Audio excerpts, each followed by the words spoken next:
Well, guys, today is Sunday, and since spring break is tomorrow, I can finally record videos at like 7 a.m. without having to schedule it. So enjoy the 1 week of high effort videos while you still can, and then you're gonna have to wait a little while for summer vacation. But today we are going to be talking about how to grow pumpkins in gourds in your garden, and even zucchini. These are all part of the squash family.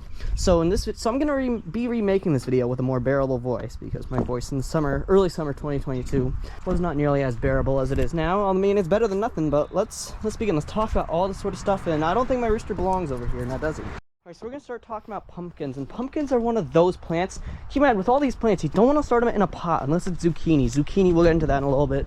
It's a special plant of the family, but pumpkins, you want to start them in the garden itself, because, well, if you don't, it's not really pot suitable. The roots aren't specifically meant for that. You want to water your pumpkin about 1 to 2 inches of water per week. We'll talk about irrigation systems on Friday, if you're wondering when I'll be able to make an irrigation pump video. So that's going to be coming out on Friday, so mark your calendars, turn on that notifications bell, and all that whatnot.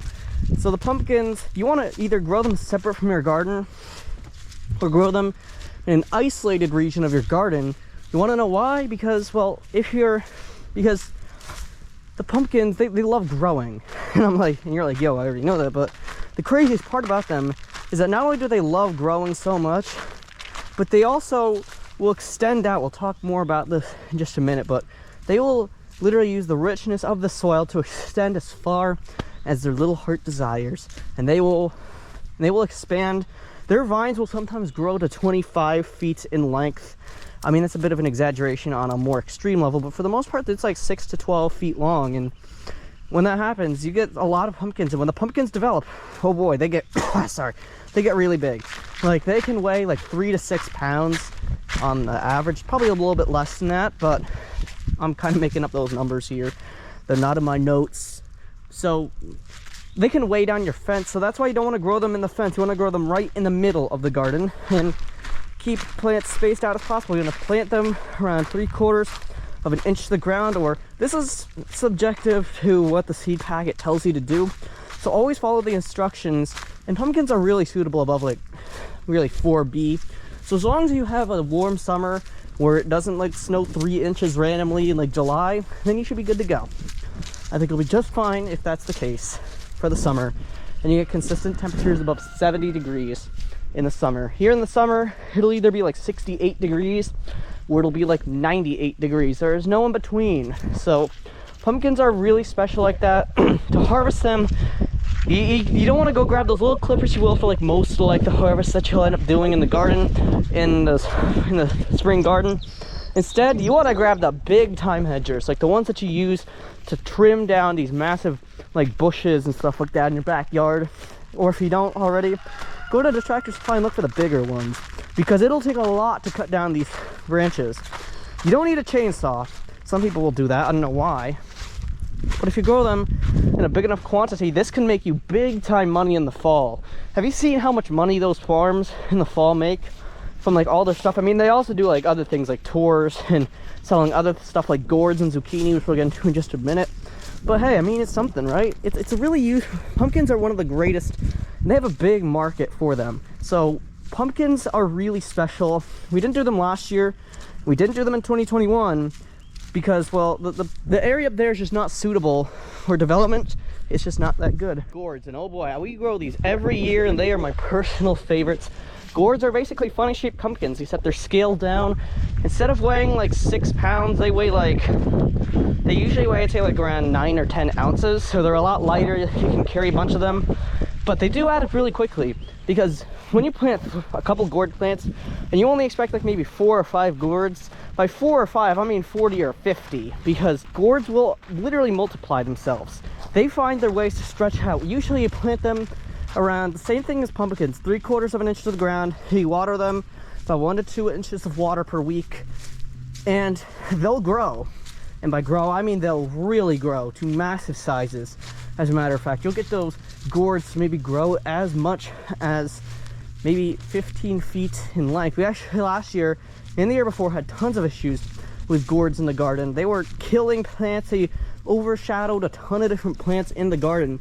So gourds are just going to be like that. They're literally the biggest jerks in the garden. They'll kill a lot of things, and to harvest them, of course, you don't need those big time clippers like with the pumpkins, because their vines are a lot more thin. So you can just clip them down with the little clippers and you'll be all good to go.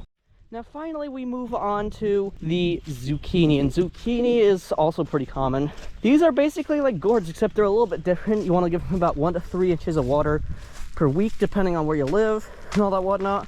They're suitable just like the pumpkins and the gourds. I really didn't talk too much about the gourds because they're literally just funny shaped pumpkins, except, well, they don't except they also grow similarly to them on vines. Zucchini, on the other hand, doesn't grow on vines. Instead, they grow in these little plants. Same thing goes for summer squash and winter squash, and really any form of squash. So if you're really into that, you can also pay attention to zucchini, or of course you can go to my 400 view video talking about summer squash and all these other different types of things. This is just a remake of that video in 2024. But yeah, I will say the summer squash is really useful, and same with the zucchini. Give them about 1 to 3 inches of water a week, and all of these will be ready to harvest. The zucchinis harvest the first. If you plant them in like June, you should be ready, late May or early June, you should be ready to harvest the zucchini by the beginning of August or the end of July. Or the gourds and pumpkins should be ready to harvest by the beginning of October, where everything else has died. The harvest time is crazy. The squash family is weird, so that's why I separated them into different parts, so I could talk each individually about how long it takes them to fully develop into massive plants, because that is actually surprisingly important, because you don't want to cut down an underdeveloped pumpkin unless you want those little green ones, which, I mean, those are pretty cool. There's different varieties of pumpkins as well, like the white ones, the orange ones. And for zucchini, there's just one variety. It's simple. The zucchini, on the other hand, you can cut them at any length you want. You can get them just like a 2 or 3 inch zucchini. Or a couple of years ago, I'm not joking, back in 2022, we got a zucchini that was about 14 inches long. I'm not kidding, man. Zucchini can get massive if you don't look at it. They start coming in, they grow really slowly, and then out of nowhere, they just go through a growth spurt. And you want to cut them right when they're doing this, or else it'll get massive in size. And although it doesn't really take away from the flavor of zucchini, you can put that on zucchini bread for the first couple harvests, it doesn't really do anything good because it takes up more space and it makes it heavier. That could increase the pound from just a couple ounces to a couple pounds. I did not mean to say pound, I meant to say weight. I'm stupid. Whoa, wow. Oh wait, my camera's at 2%, yo. There's not really much to talk about anyways now, so I hope you enjoyed. Let's cut to the outro, and I'm gonna charge this thing.